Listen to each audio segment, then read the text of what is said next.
Okay, hello everyone.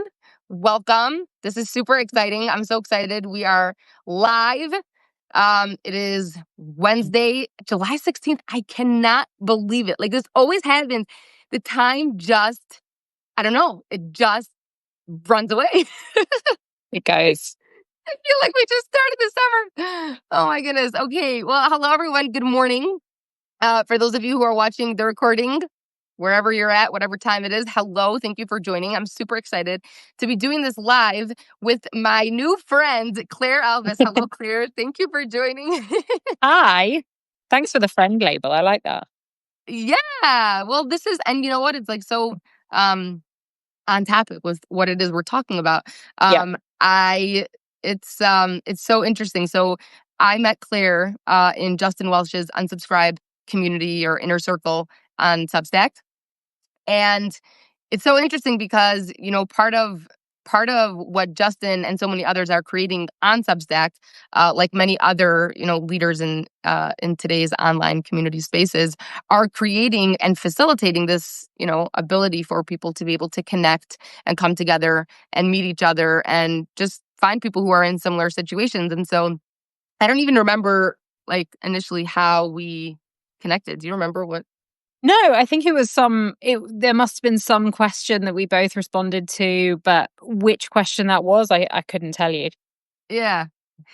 Yeah, so it's awesome. So for those of you who are on Substack but don't belong to or pay to subscribe to a community, so Justin Welsh has an inner circle, and so for the inner circle members, there is a chat, and we can write questions in the thread, connect with other people, give support, guidance, advice, and it's really an amazing way to be able to connect with other people and really just learn a lot, learn, grow, give, get, and yeah. So anyways, so Claire and I jumped on a call when we were talking, and we started to get into this conversation all about community, and we realized that there's so much, it's kind of like a buzzword. I feel like today there's just so many people are talking about community and what is community and what does it mean. And so we were thinking, you know what, maybe it would be a good idea to just hop on a live and talk about it, talk about our experience, tell everybody a little bit about who we are, what we're doing, where we're coming from, and just really explore what does community mean and what the power of community and the benefits that come from belonging, being part of something, having people around you, because as solopreneurs or entrepreneurs, people who are not working on big teams or within departments, who just don't feel like they have that support and that either mentorship or friendship, people who understand them, who get them, who can support them and be there for them. And it's something that's so important. But as the online business world is growing exponentially, and we've got AI and AI bots and so many different other things that really pose interesting, situations for this concept of having a community. And so we wanted to really just talk about this idea of community. What is it? What does it mean to us? How we've experienced it, and just share with our experiences. So, Claire, why don't you tell us a little bit about yourself, about what you do, where you're at, and yeah, how you got to where you are. Yeah, awesome. So, as you can probably hear, I am on the other side of the pond. I'm from the UK, so it's 3 p.m. here. So if you're joining from the UK, happy afternoon.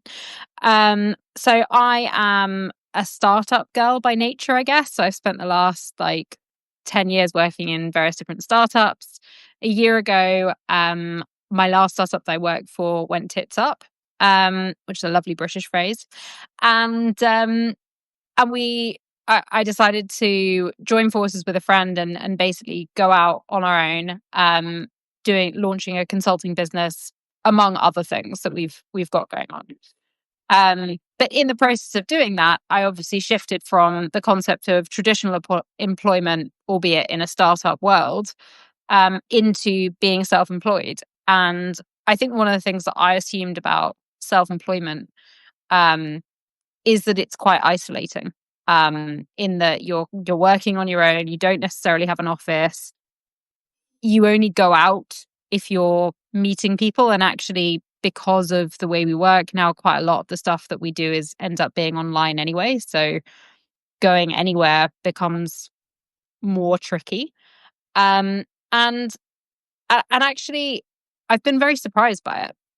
Because what I've actually found is that whilst, yes, okay, I don't move around to an office very much, my sense of meeting people has increased exponentially, and not through something which I necessarily considered as traditional networking.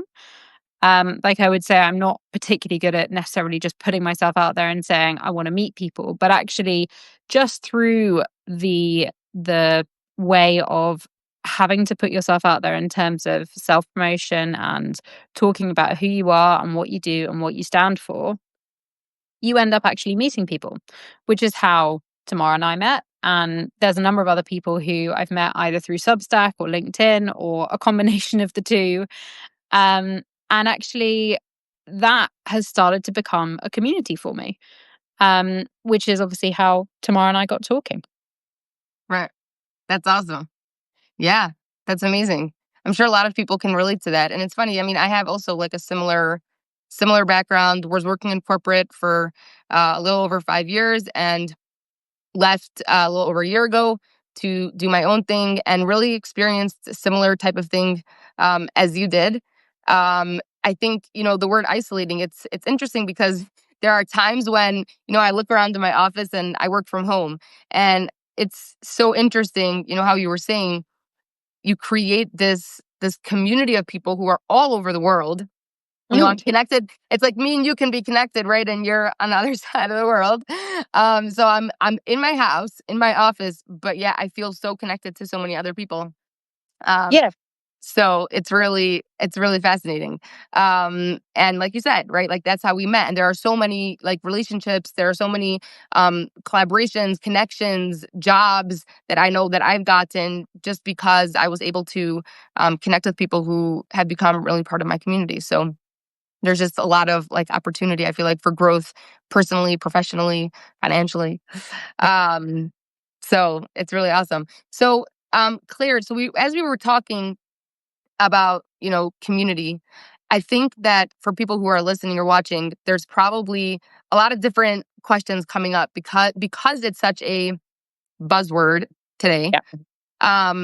I think that it's really important for us to define what is community. What does community mean to us or to you? What does community mean to you? And how do you see community playing a critical role in the life of an entrepreneur or a solopreneur? Yeah. And so, I mean, a community at its most basic level, right, is just a group of people. That's all it is. And I think somewhere along the way, it's evolved to become to mean more of a product rather than a natural thing. And so I think when you hear the word community, often you think um, money. I need to pay to be part of it. Often you think prestige, like you got to apply to join, and some people will accept you and some people won't. Often you end up thinking, um, you know, is is it a time drain? Is it a resource that I actually want to put myself into? And I think for me, all of those things were true. And as I started out on this journey, I was quite skeptical of the idea. But actually, as I've gone into it, I've realized that communities can be super powerful, whether you're paying for them, not paying for them, or you just happen to fall into them. But B, I think a community is as simple as who you meet when you're out and about. And, traditionally that would be people who you met in the office. Or, if you take it even further back, people in your village, um, or town, or, however, I appreciate village is a very British construct. Um, but actually, online, it is just the people you meet online. And actually, I think for me particularly, like just being able to meet people who are going through a similar thing or who might have already gone through that thing. And you can just talk to them, you meet them, you share ideas. And it, that for me is an incredible community that I didn't think would be there when I joined this. Um, what about you? How do you see community? Yeah. I mean, that basically the same. Um, I think, yeah, I mean, I would add maybe that just, finding myself finally understood by people. I think one of the things that I found to be super challenging as someone who is younger, usually I guess I found that working when I worked in corporate, I was like always the youngest on the team. And I found it very hard to just relate to the people around me. Okay. And I think the same goes for my situation now. Like a lot of people, who are younger and who have little kids are not necessarily like running a business. I don't know what exactly I was thinking, but none of my like immediate like friends from my community and my block and my city are are business owners. Yeah. Um, and that's very nice. Like, it's nice to also have, people who can talk to me about my life and not only about my business, but it is really nice, when I'm having a hard day at work to be able to reach out to people who understand what that is, who understand the journey of entrepreneurship or solopreneurship and the ups and the downs that come along with that, and to be able to really validate what that feels like because they've been there before. Um, that's something that I feel like I've been able to really lean into in terms of community and um, I see Magdalena wrote tribe. Yeah, that's right. Like having your tribe, having your people, is really something, that I found. But again, I think you put it beautifully. Like yeah, that's just a small add-on. No, and I totally agree with that. Like one of the reasons I started writing on Substack was I started this with not with little confidence, but I guess a huge amount of kind of internal hesitation about how to present myself externally. And so rather than kind of force a different persona of who I thought I should be, I decided, well, why don't I write about it? And in doing so, I started to a work out my inner knots around like why I was feeling this way and what was making me feel like I didn't have the right to show up and take up space and talk to people.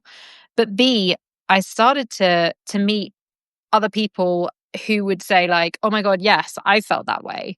And this is what I did, or wow, like what you said really resonated there. And it's not about the validation of your work, but it's about realizing that so many other people are in your shoes and you're not a weirdo for thinking this way. You're not alone. Um, and yeah, like you said, it's been a really great way for meeting people. Yeah, 100%. And it's hard because I think it's important to call out that there are certain I feel like there are certain signs that you can pick up on very quickly when joining a specific community, right? So it's interesting. Like if I think about who are my people, it actually tends to be, you know, people from many different experiences and walks of life. Like it's not one specific community, right? Like so I belong to the unsubscribed inner circle. I belong to the writers at work, Sarah Faye's membership. I belong like there are so many different communities that I have been or am still part of. And I feel like my little, tribe, right, of people tends to be different people, that I've come across in different experiences and, as I continue on my journey. But what I think is really important is you're going, like, for people who are listening, you are going to, as you continue on your journey, you are going to come across, people that you connect with, right? And there are going to be opportunities for you to also join memberships or programs. And I think it's important to call out certain signs and different, indicators um, that you should be looking for or to just, feel out to see, is Yeah. this something that I want to be part of? Are these my people? Does this membership or program align with who I am and my core values and what I stand for and what it is I'm trying to do? Because we all know that there are many communities online who are calling themselves communities, but are really just glorified sales funnels, Yeah. and, turn into a pitch fest and people are just scamming or AI bots take over or, whatever it might be. So, um, in your experience, Claire, I'm curious to hear what are the things that you look for in a community, if it's an established membership or group, or Mhm. even if it's just the person to connect to. Like, what are the things that you're looking for that you think are, key indicators for someone who does feel isolated or does feel like they're looking to be part of something and belong to Yeah. something? I think one of the natural things to look for, which isn't wrong by any means, is to look for yourself in other communities, and to look for people where you go, oh yeah, I'm like that person, and that is great. I think as part of it, but I think one of the traps we tend to fall into is in every walk of life is we look for ourselves in everything, which doesn't necessarily help us grow as much as we want to grow, right? Because if you're just surrounding yourself with people at the same level like you, then you end up just all coming up together, but not necessarily as quickly as you would like, or even pushing out a different way that you might not have imagined. So I think whilst I would look for similarities, I would also make sure that I'm looking for differences, for edges, for things that might actually make me feel a bit uncomfortable. In a good way, not in like, wow, I can't believe I'm paying money for this kind of way, but in a way that actually is sort of makes you think, oh, do I really want to do this? But actually, once you've done it, you go, wow, I grew a huge amount. Like, this is a really good example, right? For me, I was walking the dog earlier and I was like, oh, this is making me feel a bit like uncomfortable. Like, do I want to do this? Like, put myself out there. But actually, this is great. And this is exactly what I need to be doing for me, for my work, to meet new people, and I'm loving it. But it's that idea of getting past yourself a little bit and looking for the things which you wouldn't necessarily do. And I think that's one of the things that you can benefit so much from in a community, because you're not in a one-to-one relationship anymore, you're in a one-to-many. And if you can find those similarities that make you feel comfortable, the people who you can have a cup of coffee with and be like, wow, this week was crap, but also the people who you can go, I'm not like you, but I really admire that. And how can I learn from what you do? Yeah. Yeah. That's amazing. Like, such a packed answer with so many amazing points. Yeah. I mean, I see Magdalena said growth happens in the stretch zone, 100%. Like, and it's not always comfortable, and it's not, like you said, it's not always doing something that you maybe want to do, but it's something that really aligns with who you want to be and where you want to get to. Yeah. So, that alignment is something that we all need. But it's not always easy to do. So kudos to you, applause to you for doing that. It's no, you know what? Everyone has their thing, right? Like, for me, getting on the camera is not a challenge, but doing other things, right? So it's like everyone has their thing, and Yeah. I feel like that's another, that's a good thing when you're going into a new situation, joining a new, community or group, being able to put on those glasses and look around and take it in and say, oh, are there going to be people here who push me to be better, who help me become the better version of myself, or where it is that I'm trying to get to. And I think that's really important. So that's really awesome. um I'm curious to hear if you've ever had like a negative experience with community, because I'm sure for people who are watching, they're thinking, ideally, that sounds really nice, right? Yeah. And to know what to look for, right? And it could be that people, I know for myself, I've had this experience. Scout out the community or the membership program, whatever it is. And there are people there that you really, that align with who you are, what you're doing, your core values, but something there just does not align with what you're Yeah. doing, or is not going to make you a better person, or is going to turn you into a fetchy, unhappy individual, whatever it might be. um I'm curious to hear if you've had that experience, and if not, which I hope you didn't, but it happens probably to all of us. It's happened to me multiple times. Not because people are trying to be bad, but it's important, I think, to have the proper tools to know, okay, so Yeah. that's what we're looking for. But if I find myself in a situation where that's not the case, you know how to handle that and move forward. Yeah. And so, I mean, I think there's two answers to your question. I think one, yes, I've definitely found communities where I've just been like, the fit feels off. And like I've joined sessions that they've done and just been a bit like, sometimes it's like, I think I could run this better. Like, to be quite frank, like sometimes it feels like you're joining something and you're just like, this doesn't feel like a good use of my time. And other times, as you say, like I think the people in the community are often what bring people together and either make it glue or make it not glue. And I think if you don't connect with the people or they don't want to connect, because as like I think we've already discussed in here, there are many different kinds of community. There are communities where people are actually there even though it's a one to many relationship. They're there for a one to one relationship with whoever started the community. And that's one of the dangers about setting up a community when you're like a profile. Because actually you find that a lot of people are there for that one person and are therefore much less interested in sharing with the wider community unless that person expressly facilitates that cross pollination. But I think the other thing which is important to touch on in terms of having good or bad experiences in communities is I'm a part of like an excellent operations community called Ops Nation, and I've been part of it now for God, like 3 years or something. Um, and I think my biggest problem with that is that I didn't do enough in it. And I think it's often easy to have those resources there and just kind of be like, ah, yeah, when a rainy day comes, like I'll have a look at it sometime. And then typically when you actually need it, you haven't made the effort. So I guess the one thing I would say is that you're as responsible for your experience in your community as the people who run it. And if you don't choose to put in the effort, that's fine.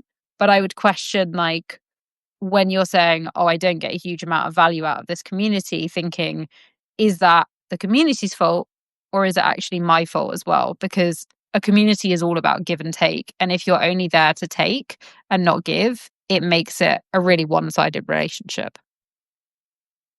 Yeah, that's huge. That's really huge. I think the first thing you said, I mean, that when we talk about, the danger of the one to many, where you have a, profile, right? Yeah. A bigger name, creating a community, a container for people to come together. I think that is a huge, huge piece of what's going on in a lot of, communities where people are really just there to get direct access to that person.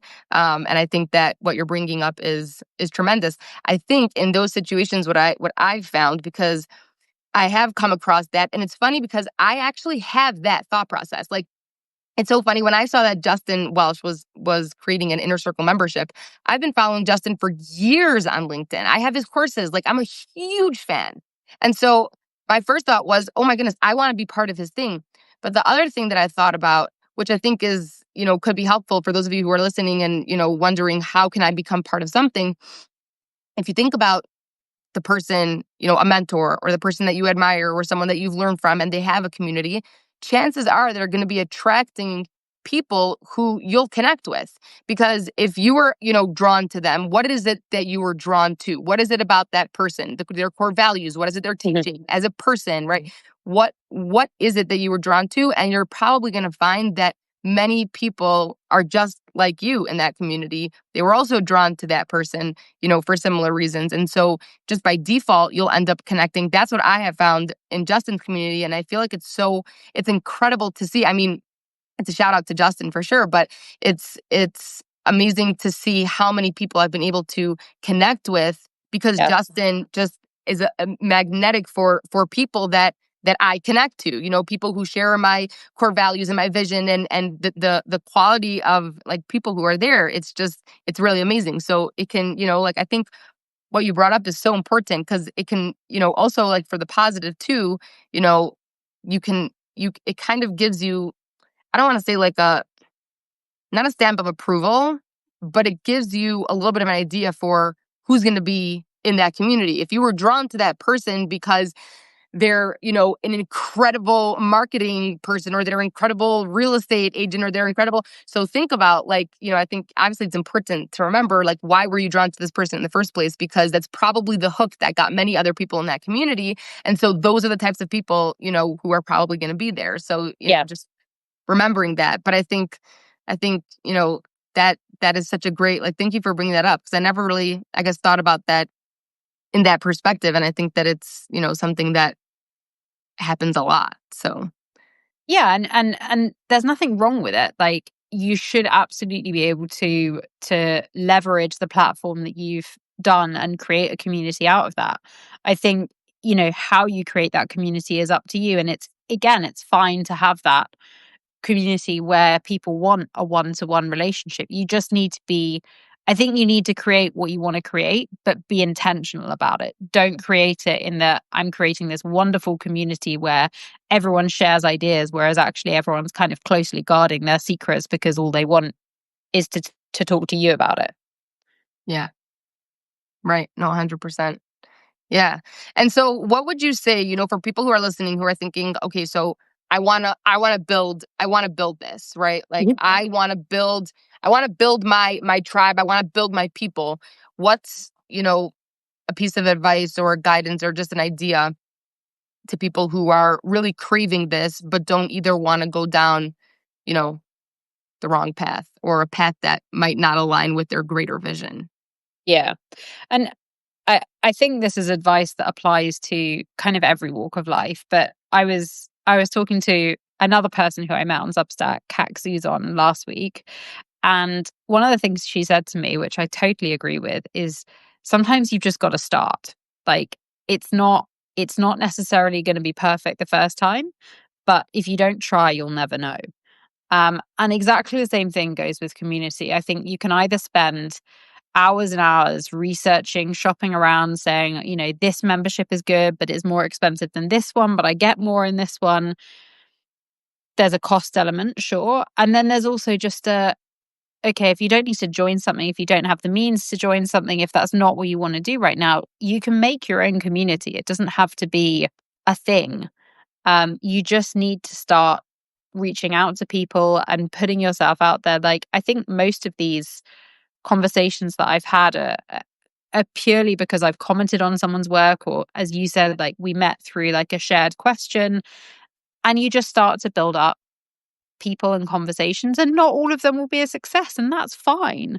Like, no one is going to remember the one time where you had a really awkward conversation with someone, or like you suddenly realize that actually you weren't that aligned in your views. Like, ultimately that isn't your history, that's just something you learned along the way. Right. That's amazing. I love that. Yeah, and it's true. I mean, we can't, you know, feel like we're building in a vacuum. That's just Yeah. not, that's not how it works. Like, you know, that ability to feel like you have momentum and you have clarity and collaboration and support, you know, people to learn from, people to give to. It's there's so many amazing benefits that come from, you know, from being in there. So that's awesome. That's amazing. Is there any other thoughts that you want to share before we wrap up? No, I mean, I think what I've learned from this whole experience, which I hope that the people who've joined are equally kind of taking away, is community is just a group of people. And you're, one of the things that's great about Substack is you're constantly put into groups. If you subscribe to someone, you join their group, and you may not join it forever, and that's okay. But take advantage of it whilst you join. Like, speak to them, reach out. Like, I think one of the things that I see time again on LinkedIn more than here, but everywhere, is it's very easy to passively consume content. Like, we do it a huge amount on places like Instagram and stuff like that, where you just scroll and scroll and scroll. But if you find something you like, tell someone. Like, just say, like, this was really interesting. I really liked it. Why did you like it? And it's just that starting of a conversation that can really change people's approach to things. And you will absolutely make the person's day who you actually reached out and spoke to. Right. Absolutely. That's amazing.